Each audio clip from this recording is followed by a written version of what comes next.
بشرا للتائبین، توبہ کرنے والوں کے لیے خوشخبری ہے، بشارت ہے۔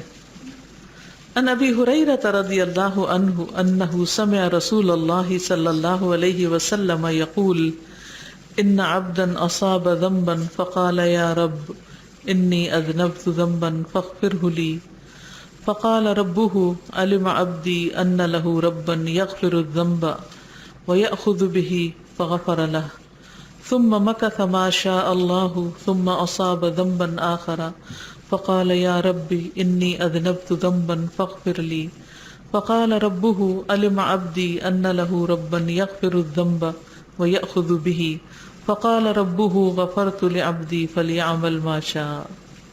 متفق علیہ۔ ان ابی ہریرہ، ابو ہریرہ رضی اللہ عنہ سے روایت ہے، انہ سمع کہ انہوں نے سنا، رسول اللہ صلی اللہ علیہ وسلم، رسول اللہ صلی اللہ علیہ وسلم سے، یقول آپ نے فرمایا یا آپ فرماتے، ان عبدن بے شک ایک بندے نے، ایک بندہ، اصابہ پہنچا، ذنبن ایک گناہ کو، یعنی ایک بندے سے گناہ ہو گیا، فقالا تو وہ بولا، یا ربی اے میرے رب، انی اذنبت ذنبا بے شک میں نے ایک گناہ کر لیا ہے، فاغفرہ لی تو آپ میرے لیے اس کو بخش دیں، مجھے اس پر بخش دیں۔ فقال ربہ تو اس کے رب نے فرمایا، علم عبدی میرے بندے نے جان لیا، ان لہ ربا کہ اس کا ایک رب ہے، یغفر الذنب جو معاف کر دیتا ہے گناہ کو، ویأخذ بہ اور اس پر پکڑتا بھی ہے، فغفر لہ تو اس نے اس کو بخش دیا، ثم مکث ما شاء اللہ پھر وہ ٹھہرا رہا جب تک اللہ نے چاہا، یعنی گناہ سے بچا رہا، ثم اصاب ذنبا آخر پھر اس نے ایک اور گناہ کر لیا، فقالا تو کہنے لگا، یا ربی اے میرے رب، انی اذنبت ذنبا بے شک میں نے ایک گناہ کر لیا ہے، فاغفر لی تو مجھے بخش دے۔ فقال ربہ تو اس کے رب نے فرمایا، علم عبدی جان لیا میرے بندے نے، ان لہ ربا کہ اس کا ایک رب ہے، یغفر الذنب جو بخش دیتا ہے گناہ کو، ویأخذ بہ اور اس پر پکڑتا بھی ہے۔ فقال ربہ تو اس کے رب نے فرمایا، غفرت لعبدی میں نے بخش دیا اپنے بندے کو، فلیعمل ما شاء بس چاہیے کہ عمل کرے جو وہ چاہے، یعنی اللہ تعالیٰ بار بار بخشنے والا ہے، یعنی یہ ہوگا کہ ایک گناہ ہوگا، توبہ کریں گے کسی اور میں جا پڑیں گے، ادھر سے توبہ کریں کسی اور میں جا پڑیں گے، تو ایز لانگ ایز ہم توبہ کرنے والے ہیں اللہ سبحانہ وتعالیٰ بخشنے والے ہیں، کسی بھی حال میں توبہ سے دور نہیں ہونا۔ قل للذی الف الذنوب واجرما وغدا علی زلاتہ متندما، قل کہہ دیجئے، للذی اس شخص کو جو الفا مانوس ہو چکا ہے، الذنوب گناہوں سے، واجرما اور اس نے جرم کیا ہے، وغدا علی زلاتہ اور ہو گیا اپنی لغزشوں پر، متندما نادم، یعنی جو گناہوں سے مانوس ہو چکا اور جرم کرتا ہے اور اپنی لغزشوں پر نادم ہے۔ لا تیأسن من الجلیل نہ تو مایوس ہو رب جلیل سے، فعندنا فضل تو ہمارے پاس فضل ہے، یونیل التائبین جو عطا کرتا ہے توبہ کرنے والوں کو، تکرما عزت۔ یا معشر العاصین اے گناہ گاروں کے گروہ، جودی واسع میری سخاوت بہت وسیع ہے، توبو توبہ کرو، ودونکم المنی والمغنما اور تمہارے سامنے آرزویں ہیں اور غنیمت ہے، یعنی توبہ کی۔ لا تقنطوا مایوس نہ ہو، فالذنب پس گناہ، مغفور لکم تمہارے لیے بخشا جانے والا ہے، انی الجدیر بے شک میں اس لائق ہوں، بے ان اجودا کہ میں سخاوت کروں، وارحما اور میں رحم کروں۔ جی تو اس سے کیا پتہ چلتا ہے، نتیجہ کیا ہے، خلاصہ کیا ہے، اختتام کس بات پر ہے؟ بولے۔ وعلیکم السلام۔ ہمیں پتہ چلتا ہے کہ اللہ تعالیٰ کے سامنے ہم انسان جتنی بھی غلطیاں کر لیں، ہزاروں بھی خطائیں کر لیں، بار بار توبہ کریں، پھر خطا کریں، پھر جب بھی توبہ کر کے اللہ تعالیٰ کی طرف آئیں گے لوٹیں گے تو اللہ تعالیٰ اس وقت بھی ہمیں معاف کر دیں گے. جی ہزاروں گناہ، ہزاروں 100 قتل اور کتنے کتنے بڑے گناہ جن کو کبائر کہا گیا، وہ کرنے والوں کو بھی اللہ تعالیٰ معاف کر دیتے ہیں. اور مجھے تو یہ توبہ کے اس پورے کورس میں یہی سمجھ آئی ہے کہ توبہ ہر وقت اور ہر جگہ کرنی ہے. ہم سمجھتے تھے کہ توبہ بہت ایک دفعہ کر لی تو بس پھر چلے گئے، پھر بس وہ ختم ہو گئی. لیکن اب ہمیں سمجھ آئی ہے کہ نہیں، وہ ختم نہیں ہوتی. پچھلی توبہ اگر پھر خطا کر لی تو پھر سے اللہ تعالیٰ توبہ کے لیے جب ہم جائیں گے اللہ تعالیٰ توبہ کے لیے تیار ہے. یعنی کتنا مہربان رب ہے ہمارا کہ ہماری ہزاروں خطاؤں پر بھی ہمیں معاف کرنے پہ تیار ہو. مجھے اس میں یہ لگ رہا ہے اللہ تعالیٰ کی کتنی شدید محبت ہے توبہ کرنے والے پر، کہ اللہ تعالیٰ اتنی محبت سے کہہ رہے ہیں کہ میرے بندے نے جان لیا کہ میں اس کی گرفت بھی کر سکتا ہوں اور اس کو بخش بھی دیتا ہوں. اور اللہ تعالیٰ نے اس میں اس کو پسند کیا بخشنے کو، کہ اللہ تعالیٰ اس کو بخش دیتا ہے. اس کی رحمت اور محبت ہی تو ہے. السلام علیکم استاذہ. میں نے کہا کئی چیزیں ہمیں بہت زیادہ پریشان کرتی ہیں، حالانکہ ہماری نیت نہیں ہوتی وہ کام کرنے کو، لیکن بعض دفعہ ہمیں حالات کے تحت، مجبوری کے تحت وہ بات کرنی پڑ جاتی. جس طرح غیبت کی بات ہے، مجھے یہ چیز بہت زیادہ پریشان کرتی ہے. لیکن دنیا میں ہم رہتے ہوئے بہت سے معاملات ایسے ہو جاتے ہیں، لوگ ہمارے ساتھ کچھ زیادتی کر رہے ہوتے ہیں، کچھ ایسے کر رہے ہوتے ہیں، پھر وہ بات ہمیں کسی سے کرنی پڑ جاتی ہے. پھر بعد میں دل بھی بہت شرمندہ ہو رہا ہوتا ہے، کہ بعد میں بلکہ دل بوجھل ہو رہا ہوتا ہے کہ ہم نے اب اتنی باتیں کر لی ہیں. تو پھر بعد میں بندہ کہتا ہے کہ اگر یہ بات میں نہ کروں تو پھر کیسے اس کا معاملہ. بس ضرورت کے تحت انسان بات کرے، لیکن لمبی نہ کرے، بہت ایکسٹرا کوئی چیز اس میں نہ ہو، اور اپنی ہر غلطی سے سیکھتا بھی جائے. یعنی ہر غلطی انسان کو سکھانے کا باعث بھی ہو، ہر واقعہ عبرت کا ذریعہ ہو. یہ تھرڈ لائن میں جو ہے سما ماکسا ماشاء اللہ، اس کو ذرا ڈیفائن کیجیے. پھر رکا رہا جب تک اللہ نے چاہا، یعنی گناہ سے رکا رہا. دادا پیج نمبر 32 پر بخاری کی روایت ہے، جس نے کسی کی عزت یا کسی اور چیز پر ظلم کیا تو اسے چاہیے کہ آج ہی اسے معاف کرا لے، اس سے پہلے کہ وہ دن آئے جس میں نہ کوئی دینار ہوگا نہ درہم. معافی مانگنے پر اس شخص سے اگر وہ خود ہی یہ کہہ دے کہ آپ کا معاملہ اللہ تعالیٰ پہ چھوڑتی ہوں، تو پھر معافی اللہ تعالیٰ سے ہی مانگنی. جی، اور اس کے لیے بخشش کی دعا کرو. جس کی غیبت کی ہو اس کے لیے بخشش کی دعا کر لینی چاہیے. جی جی، مطلب یہ ہے کہ کام کرتا رہے جو کر رہا ہے، اللہ ہے معاف کرنے والا جب تک انسان پلٹے گا. اس کا یہ مطلب نہیں کہ جو چاہے برا کرتا رہے، یہ نہیں. یعنی اب زندگی میں جب انسان چلے گا تو ٹھوکریں تو کھائے گا. استاذہ، اس واقعے سے مجھے اللہ سبحانہ وتعالیٰ کی محبت ایسے سمجھ آ رہی ہے کہ ہم جب ماں کے پاس بھی غلطیاں کرنے کے باوجود جاتے ہیں نا، تو وہ کہہ دیتی چلو اب پھر آ گیا. اور اللہ سبحانہ وتعالیٰ وہ کہہ رہے ہیں کہ تم آؤ، میں تمہاری اس توبہ کو جان گیا ہوں کہ تم مجھ سے واقعی سچی توبہ کرنا چاہ رہے ہو، اور وہ معاف کر دیتا ہے. اور اس کے اوپر کوئی تانا نہیں، کوئی ہمیں دوبارہ سے شرمندہ نہیں کیا جا رہا، کچھ بھی نہیں، کہ وہ واقعی وہ 70 ماؤں سے زیادہ پیار کرنے والا.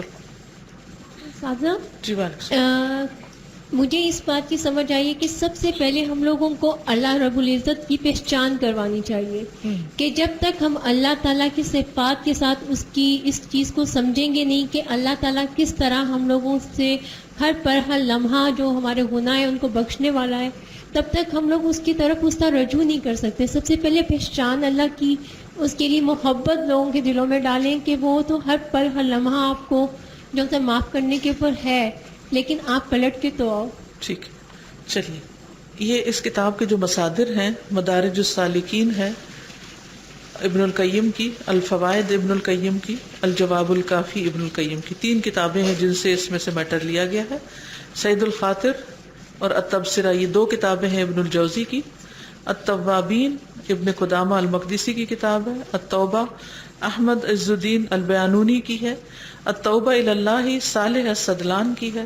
ارید ان اتوب ولکن محمد المنجد کی. الفجر الصادق عبد الملک القاسم کی ہے. تو ان کتابوں سے استفادہ کر کے یہ کتاب لکھی گئی ہے. توبہ کے کچھ عملی طریقوں پر میں آپ سے تھوڑی سی بات کروں گی اختتام پر. سب سے پہلی بات یہ کہ ہر روز توبہ کرنی چاہیے اور ہر جگہ توبہ کرنی چاہیے. رسول اللہ صلی اللہ علیہ وسلم نے فرمایا، لوگو اللہ سے توبہ کرو کیونکہ میں دن میں 100 مرتبہ اس سے توبہ کرتا ہوں. اب یہ نہیں ہوتا کہ ایک دن 100 دفعہ کی، اگلے دن کوئی نہ کی کیونکہ وہ کل جو کی تھی 100 دفعہ، نہیں، ہر روز کی بات ہے یہ. پھر ہر جگہ توبہ کرنا، مسجد ہو، کعبہ ہو، گھر ہو، بازار ہو، ہر جگہ جہاں غلطی ہو جائے. حسن بصری کہتے ہیں کثرت سے استغفار کیا کرو، اپنے گھروں میں، اپنے دسترخوانوں پر، اپنے راستوں میں، بازاروں اور مجلسوں میں، اور جہاں کہیں بھی تم ہو. تمہیں نہیں معلوم کہ کہاں بخشش نازل ہو جائے، کہاں بخش دیے جائیں، اس لیے جہاں بھی موقع ہو توبہ کرتے جاؤ. پھر گناہ کے بعد کوئی نیکی کرنا. ان الحسنات یذہبن السیئات، بلا شبہ نیکیاں برائیوں کو دور کر دیتی ہیں. اتبع السیئۃ الحسنۃ تمحوها، نبی صلی اللہ علیہ وسلم نے فرمایا اگر تم سے گناہ ہو جائے تو اس کے بعد نیکی کر لیا کرو، وہ اس کو مٹا دے گی. نیکی اریزر کے طور پر گناہ کو مٹانے والی ہے. رسول اللہ صلی اللہ علیہ وسلم نے فرمایا اس شخص کی مثال جو برائیاں کرنے کے بعد نیکیاں کرتا ہے اس آدمی کی طرح ہے جس پر ایسی تنگ زرہ ہو کہ اس کا گلا گھونٹ رکھا ہو. ایسا آدمی جب نیکی کرتا ہے تو ایک کڑا ٹوٹ جاتا ہے، پھر دوسری نیکی کرتا ہے تو دوسرا کڑا ٹوٹ جاتا ہے، یہاں تک کہ وہ زرہ ٹوٹ ٹوٹ کر زمین پر گر جاتی ہے. زرہ کیا ہوتی؟ کبھی آپ نے لباس دیکھا ہے لوہے کا جو کنڈلیوں والا، سنگلیوں والا ہوتا ہے، تو اگر وہ ٹائٹ ہو تو سینہ جو ہے وہ گھٹا ہوا. اچھا، اس میں سینے کے گھٹنے کی بات ہو رہی. کبھی آپ کو اپنا سینہ گھٹتا ہوا محسوس ہوا؟ دل گھٹتا ہوا ہوتا ہے نا. کبھی کوئی وجہ پتہ ہوتی ہے اور کبھی وجہ بھی نہیں پتہ ہوتی، دل بند ہو رہا ہوتا ہے. اس کا حل بھی یہی ہے کہ انسان نیکی شروع کر دے، اچھے کام شروع کر دے، تو ایک ایک سنگلی ٹوٹتی جائے گی اور زرہ کھل جائے گی اور سینہ کشادہ ہو جائے گا. مخفی برائی کے لیے مخفی نیکی، اعلانیہ برائی کے لیے اعلانیہ نیکی. رسول اللہ صلی اللہ علیہ وسلم نے فرمایا اگر تم کسی برائی کا ارتکاب کر بیٹھو تو اس کے ساتھ ہی نیکی کر لو تاکہ برائی کا اثر زائل ہو جائے. مخفی برائی کے بدلے مخفی نیکی کی جائے اور اعلانیہ برائی کے بدلے اعلانیہ نیکی کی جائے. یعنی اگر کوئی غلط بات سب کے سامنے ہو گئی ہے تو سب کے سامنے معافی مانگ لی جائے، اور اگر اکیلے میں کوئی چھپ کے غلط کام کیا تو چھپ کے اللہ سے معافی مانگ لی جائے. کچھ ایسے کام ہیں جو گناہوں کی بخشش کا سبب بنتے ہیں، یعنی وہ کام کیے جائیں. بعض اوقات ایسا ہوتا ہے کہ منہ سے توبہ کر رہے ہوتے ہیں اور بعض اوقات وہ کام کرنے کی ضرورت ہے جن سے توبہ قبول ہوتی ہے. مثلا اذان کا جواب دینا. بہت سے لوگ اذان ہو رہی تو باتیں ہی باتیں کرتے چلے جاتے ہیں، اذان نہیں سنتے. سعد بن ابی وقاص سے روایت ہے کہ رسول اللہ صلی اللہ علیہ وسلم نے فرمایا مؤذن کی اذان سن کر جس نے یہ کہا اشہد ان لا الہ الا اللہ وحدہ لا شریک لہ وان محمدا عبدہ ورسولہ رضیت باللہ ربا وبمحمد رسولا وبالاسلام دینا، تو اس کے گناہ بخش دیے جاتے ہیں. یہ دعا پڑھنی چاہیے اذان سننے کے بعد، تو یہ بھی بخشش کا ذریعہ ہے. اچھی طرح وضو اور اس کے 2 نفل. رسول اللہ صلی اللہ علیہ وسلم نے فرمایا جو شخص میرے وضو کی طرح وضو کرے پھر 2 رکعت پڑھے جس میں اپنے نفس سے کوئی بات نہ کرے، یہ ہے شرط، دل میں باتیں نہ کرے، تو اس کے گزشتہ گناہ معاف کر دیے جائیں گے. ہے بڑا مشکل، ہر تھوڑی دیر بعد دھیان بھٹک جاتا ہے، خیال بھٹک جاتا ہے. تو توبہ کے نفل جو ہیں ان میں خاص طور پر کس چیز کا خیال کرنا چاہیے کہ کنسنٹریشن اور توجہ خوب ہو، خشوع ہو. جی نہیں، یہ نہیں کہ وضو کے نفل ہے، لیکن یہ کہ اس میں توبہ کی جا رہی ہے. مسجد کی طرف پیدل چل کر جانا اور ایک نماز کے بعد اگلی نماز کا انتظار کرنا. نبی صلی اللہ علیہ وسلم نے فرمایا کفارات یہ ہیں جماعت کے لیے پیدل چلنا اور تکلیف میں بھی اچھی طرح وضو کرنا. بعض حالات میں تو ہم صحت مند ہوتے ہیں، پانی بھی گرم ہے، ہر چیز موجود ہے، اور بعض لوگوں کے لیے وضو بڑی مشکل چیز ہوتی ہے، جھکنا مشکل ہے، یا بوڑھے ہو گئے ہیں تو جسم اکڑا ہوا ہے، اس کو وضو کے لیے کھولنا وہ ایک مسئلہ ہوتا ہے. تو فرمایا کہ تکلیف میں بھی اچھی طرح وضو کرنا، ایک نماز کے بعد اگلی نماز کا انتظار کرنا، جس نے ان اعمال پر محافظت کی وہ خیر کے ساتھ زندہ رہا اور خیر کے ساتھ مرا، نیز وہ گناہوں سے ایسے پاک ہوگا جیسے پیدائش کے وقت تھا۔ اچھا وضو اور جماعت کے لیے نماز کو جانا، مردوں کا خاص طور پر۔ فرض نماز پڑھنا، رسول اللہ صلی اللہ علیہ وسلم نے فرمایا اگر تم میں سے کوئی کام کرتا اور اس کے گھر اور کام کے مقام کے درمیان 5 نہریں ہوں، آپ کے راستے میں کتنی نہریں ہیں؟ 1 ہے، تو یہی اگر 5 نہریں ہوں، پھر جب یہ شخص اپنے کام کی جگہ آتا ہے اور جتنا اللہ چاہے کام کرے، پھر اسے میل کچیل اور پسینہ لاحق ہو جاتا ہے، پھر جب یہ فارغ ہو کر اپنے گھر کو جائے تو ہر نہر میں غسل کرے، تو کیا اس کے جسم پر کوئی میل کچیل باقی رہے گی؟ یہی مثال نمازوں کی ہے، جب بھی اس سے کوئی خطا سرزد ہو پھر اس نے دعا کی اور مغفرت مانگی تو پچھلی خطائیں بخش دی جائیں گی۔ تو نمازوں کی پابندی بے حد ضروری ہے توبہ کے لیے۔ جمعہ کی نماز پڑھنا، رسول اللہ صلی اللہ علیہ وسلم نے فرمایا جو شخص جمعہ کے دن وضو کرے اور خوب اچھی طرح کرے، پھر جمعہ کے لیے آئے اور خاموشی سے بیٹھے تو اگلے جمعہ تک اور مزید 3 دن تک اس کے گناہ معاف کر دیے جائیں گے۔ اور جو شخص کنکریوں سے کھیلتا رہا وہ لغو کام میں مشغول ہو گیا۔ اب کنکریوں کے بجائے آئی پیڈ آ گئے ہیں، کچھ مائیں بچوں کو ساتھ لے جاتی ہیں جمعہ پڑھنے، خود خطبہ سننے لگ جاتی ہیں اور بچوں کے ہاتھ میں کھلونا دے دیتی ہیں، وہ بیٹھ کے تو اس پہ کھیلتے رہتے ہیں۔ تو اس سے بھی پرہیز کرنا چاہیے۔ تھوڑی دیر کی تو خطبے کی بات ہے، ان کو بھی ادب سکھانا چاہیے کہ اس وقت میں کوئی اور کام نہیں ہو سکتا۔ آدھی رات کو نماز پڑھنا، نبی صلی اللہ علیہ وسلم نے فرمایا صدقہ کرنا اور آدھی رات کو انسان کا نماز پڑھنا گناہوں کو دور کرتا ہے۔ امام کے پیچھے آمین کہنا، رسول اللہ صلی اللہ علیہ وسلم نے فرمایا جب امام آمین کہے تو تم بھی آمین کہو، کیونکہ جس کی آمین فرشتوں کی آمین کے ساتھ مل گئی اس کے پچھلے تمام گناہ معاف کر دیے جائیں گے۔ امام کے پیچھے اللہم ربنا لک الحمد کہنا، رسول اللہ صلی اللہ علیہ وسلم نے فرمایا امام جب سمع اللہ لمن حمدہ کہے تو تم اللہم ربنا لک الحمد کہو، کیونکہ جس کا یہ کہنا فرشتوں کے کہنے کے ساتھ ہوگا اس کے پچھلے تمام گناہ بخش دیے جائیں گے۔ اب یہ چھوٹی چھوٹی نیکیاں ہیں بظاہر، لیکن اپنے اثر کے اعتبار سے بہت بڑی نیکیاں، ان کی پابندی مومن ہی کر سکتا ہے۔ توبہ کے 2 نفل، نبی صلی اللہ علیہ وسلم نے فرمایا جو بندہ بھی کوئی گناہ کر بیٹھے پھر اچھی طرح وضو کرے، کھڑے ہو کر 2 رکعت نماز پڑھے، پھر اللہ سے معافی مانگے تو اللہ اسے بخش دیتا ہے۔ پھر آپ نے یہ آیت پڑھی والذین اذا فعلوا فاحشۃ او ظلموا انفسهم ذکروا اللہ۔ بیت المقدس میں نماز پڑھنا، یعنی خانہ کعبہ میں پڑھنا تو اپنی جگہ ہے، لیکن بیت المقدس میں نماز، نبی صلی اللہ علیہ وسلم نے فرمایا جب سلیمان بن داؤد علیہ السلام بیت المقدس کی تعمیر سے فارغ ہوئے تو انہوں نے اللہ سے 3 چیزیں مانگی، ایسے فیصلے جو اللہ کے فیصلے کے مطابق ہوں، ایسی بادشاہت جو ان کے بعد کسی کو نہ ملے، اور یہ کہ اس مسجد میں جو بھی صرف اور صرف نماز کے ارادے سے آئے تو وہ اس مسجد سے اس طرح گناہوں سے پاک ہو کر نکلے جس طرح پیدائش کے دن تھا۔ نبی صلی اللہ علیہ وسلم نے فرمایا 2 تو ان کو مل گئی، تیسری کی بھی مجھے امید ہے کہ مل گئی ہوگی۔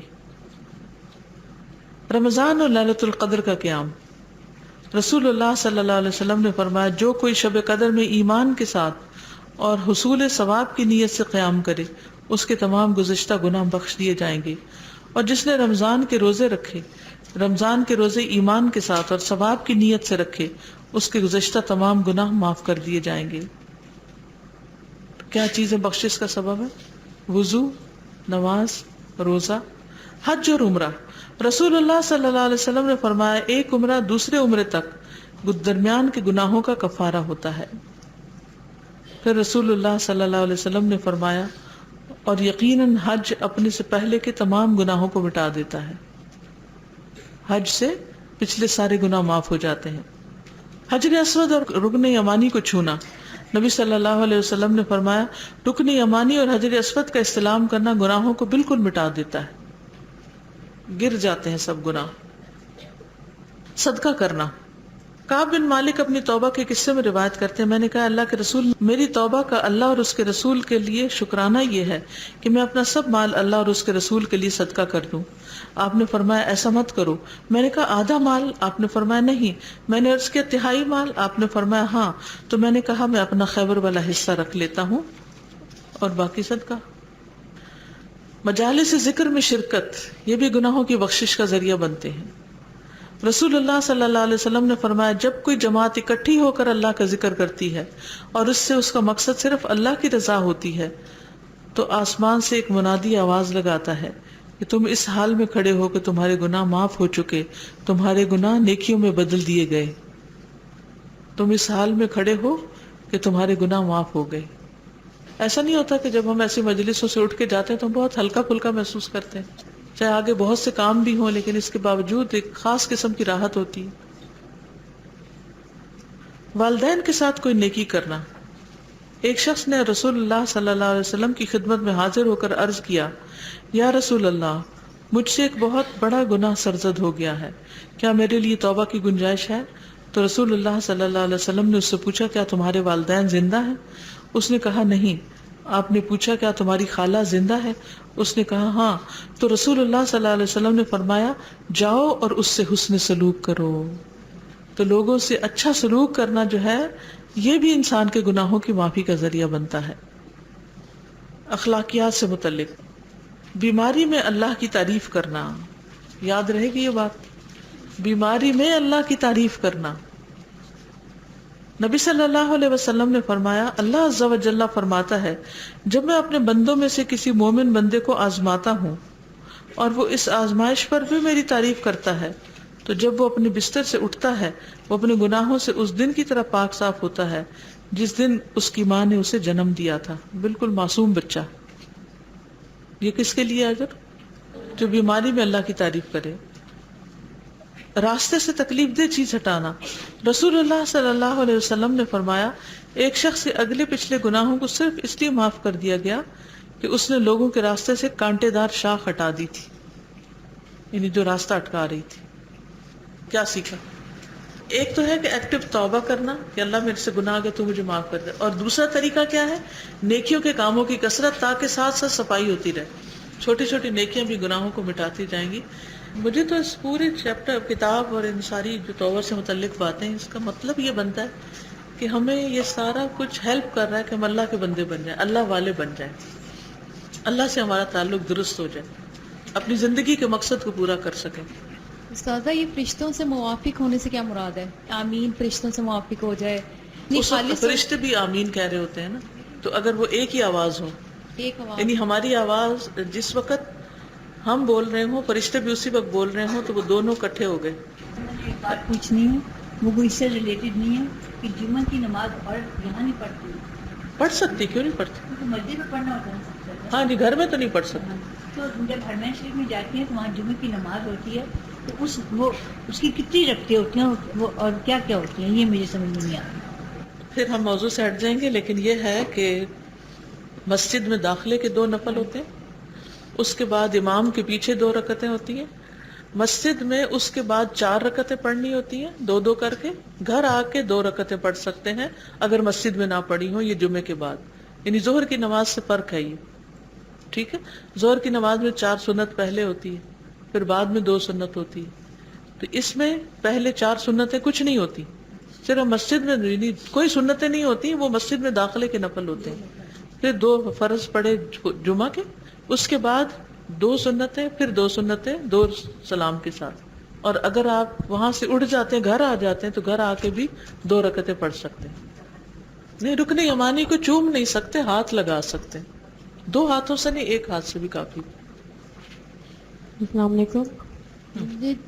اس طرح کے جب ہم گھر میں کوئی صفائی وغیرہ کرنی ہوتی ہے تو جب کوئی چھوٹا سا بھی کچرا پڑا رہ جائے تو اماں کہتی ہیں کہ ابھی تو تم نے کوئی صفائی کی ہے، یہ تو ابھی پڑی ہوئی ہیں، 1-2 چیزیں بھی رہ جائیں تو وہ پوری صفائی جو کی ہوتی ہے تو اماں کہتی ہیں کہ تم نے کوئی صفائی کی ہے.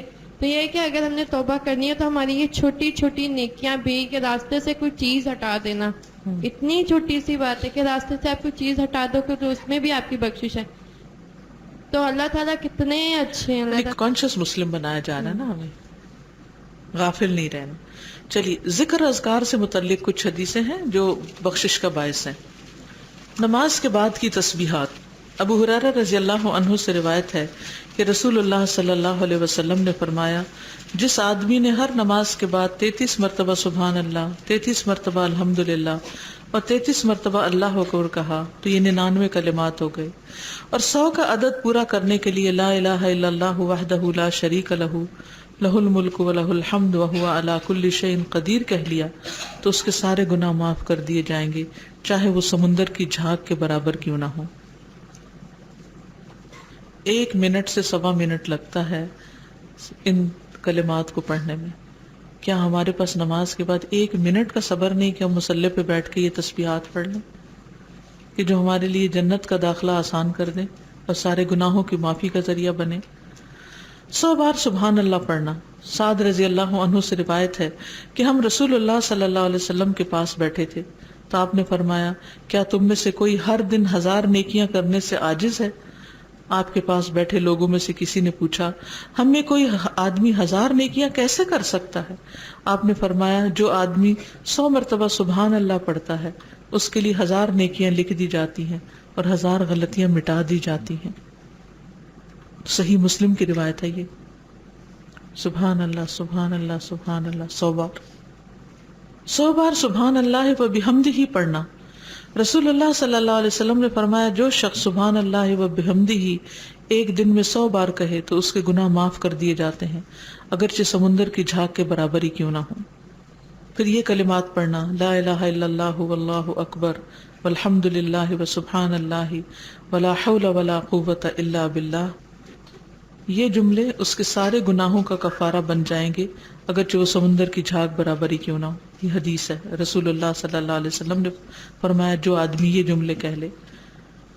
ایک اور روایت میں ہے، نبی صلی اللہ علیہ وسلم نے فرمایا، جو شخص استغفر اللہ الذی لا الہ الا هو الحی القیوم واتوب الیہ کہے تو اس کے گناہ بخش دیے جاتے ہیں، اگرچہ وہ جنگ سے فراری کیوں نہ ہو۔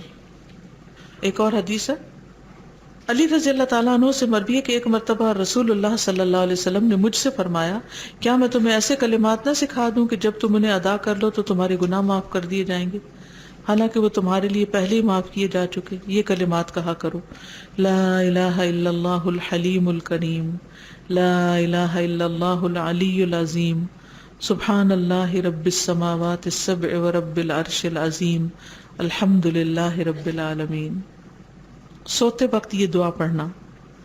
نبی صلی اللہ علیہ وسلم نے فرمایا، جو شخص اپنے بستر پر جا کر یہ دعا پڑھے تو اس کے سارے گناہ معاف کر دیے جاتے ہیں، اگرچہ سمندر کی جھاگ برابر ہی کیوں نہ ہو۔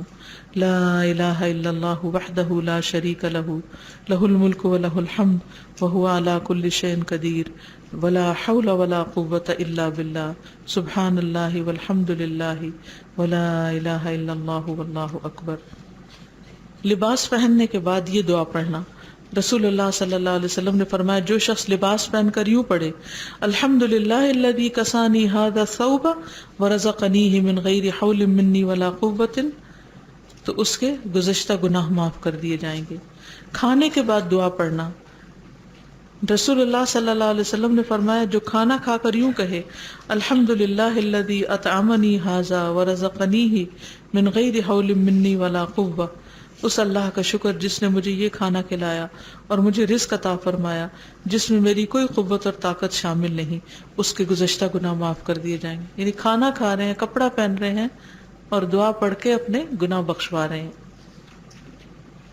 اور توبہ سے محروم لوگ کون ہیں؟ جو توبہ نہ کریں، اللہ سے توبہ نہ کرنے والا۔ حدیث میں آتا ہے، من لا یتوب لا یتب علیہ، جو توبہ نہیں کرتا اسے معاف نہیں کیا جاتا۔ حضرت عائشہ سے روایت ہے، میں نے کہا اللہ کے رسول صلی اللہ علیہ وسلم، ابن جدعان دور جاہلیت میں صلہ رحمی کرتا تھا، مساکین کو کھانا کھلاتا تھا، یہ نیکیاں اس کے لیے نفع مند ثابت ہوں گی؟ آپ نے فرمایا، یہ اسے فائدہ نہیں دیں گی۔ اس نے ایک دن بھی یہ نہیں کہا تھا کہ اے میرے رب روز قیامت میرے گناہوں کو بخش دے۔ تو بخشش مانگنا ضروری ہے۔ پھر شرک کرنے والا اگر شرک کی حالت میں فوت ہو جائے تو اس کے بھی گناہ معاف نہیں ہوتے۔ آپ صلی اللہ علیہ وسلم نے فرمایا، اللہ تعالیٰ فرماتا ہے، جس شخص نے یہ جانا کہ میں گناہوں کو بخشنے پر قادر ہوں تو میں اسے بخش دوں گا اور مجھے اس کی کوئی پرواہ نہیں ہوگی، بشرطے کہ وہ میرے ساتھ کسی کو شریک نہ ٹھہراتا ہو۔ ٹھیک ہے؟ آپس میں ترک تعلقات رکھنے والے، نبی صلی اللہ علیہ وسلم پیر اور جمعرات کے دن روزہ رکھا کرتے تھے. چنانچہ آپ صلی اللہ علیہ وسلم سے عرض کیا گیا کہ اے اللہ کے رسول صلی اللہ علیہ وسلم، آپ پیر اور جمعرات کے دن اکثر روزہ رکھتے ہیں. آپ نے فرمایا پیر و جمعرات وہ دن ہیں جس میں اللہ رب العزت ہر مسلمان کی بخشش کرتا ہے، ان دو لوگوں کے علاوہ جو ترک تعلقات کیے ہوئے ہوں، آپس میں نہ بولتے ہوں. چنانچہ اللہ تعالیٰ فرماتا ہے کہ انہیں چھوڑ دو یہاں تک کہ آپس میں صلح کر لیں. دوسروں کو معاف نہیں کرنے والا. رسول اللہ صلی اللہ علیہ وسلم نے فرمایا جو معاف نہیں کرتا اسے معاف نہیں کیا جاتا. یہ جو بات بار بار ہوئی نا مجلس میں کہ لوگ کہتے ہیں کہ ہم معافی مانگتے ہیں تو لوگ معاف نہیں کرتے، تو جو کسی کو معاف نہیں کرتا اسے بھی معاف نہیں کیا جائے گا. پھر بدعتی، اگر کوئی بدعت کی حالت میں اور اصرار کر رہا ہے بدعت پر، توبہ نہیں کرتا بدعت سے، تو اس کی بھی معافی نہیں. گناہوں کو کھلم کھلا کرنے والا، اللہ نے پردہ ڈالا اور وہ سب کے سامنے ظاہر کر دیتا ہے. مومن کا قاتل، اللہ نے مومن کے قاتل کی توبہ قبول کرنے سے انکار کیا، یعنی جان بوجھ کے جو قتل کرے. موت کے وقت توبہ کرنے والا، توبہ ان لوگوں کے لیے نہیں جو برے کام کرتے ہیں، جبکہ حتیٰ کہ جب ان میں سے کسی کی موت آ جاتی ہے تو کہتا ہے اب توبہ کرتا ہوں، کیونکہ اللہ تعالیٰ نزع کی حالت قائم ہونے سے پہلے توبہ قبول کرتے ہیں. سورج کے مغرب سے طلوع ہونے کے بعد توبہ قبول نہیں ہوگی. تو اللہ تعالیٰ سے دعا ہے کہ وہ ہمیں ہمیشہ توبہ کرنے والوں میں شامل کرے اور ان لوگوں میں جن سے اللہ تعالیٰ محبت کرتا ہے. اللہ تعالیٰ آپ سب کا آنا، بیٹھنا، پڑھنا، سیکھنا قبول فرمائے اور عمل کی توفیق عطا فرمائے. اس مجلس کو ہمارے حق میں حجت بنائے، ہمارے خلاف حجت نہ بنائے. سبحانک اللہم و بحمدک، اشہد ان لا الہ الا انت، استغفرک و اتوب الیک. السلام علیکم ورحمۃ اللہ وبرکاتہ. استودعکم اللہ الذی لا تضیع ودائعہ.